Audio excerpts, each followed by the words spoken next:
the Drake equation comes into play. Yeah. Tell me more. Well, the Frank Drake was a scientist at NASA in the 50s, and NASA commissioned him to say, what's the probability of life out there somewhere? So he came up with what's now called the Drake equation, which was, okay, take most 2/3 of star systems seem to be binary stars, don't host a stable orbit, so ignore those. Of the 1/3 that's left, how many might have a planet in a Goldilocks where water doesn't permanently freeze or boil?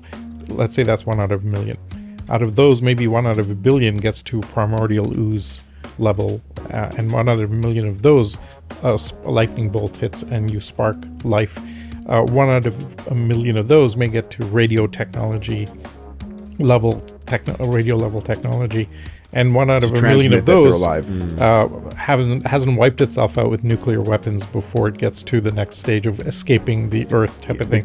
And so he came up with a bunch of factors saying, if you had, what's the likelihood of similar carbon-based radio technology life forms out in the universe?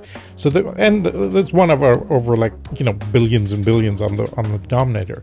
However, when you multiply it by the number of stars out there and by the number of galaxies out there, the pessimistic answer is there's 100% chance of radio level carbon-based technology life forms out in the universe.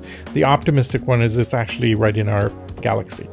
Right? And every time we learn more about the universe, how many stars there are, etc., turns out there's 100 times more stars that have stable planets around them than we thought. We're discovering planets Every everywhere. factor turns out to be 1,000 times better than we thought, and therefore you really end up with the Fermi paradox of, if there's intelligent life out there, why haven't we seen it? Yeah. So the interesting, and your guess is? The interesting variable on the Drake equation was between the time that a intelligent species developed the ability to transmit interstellar, which is like I Love Lucy, leaving the Earth and heading out towards the galaxy.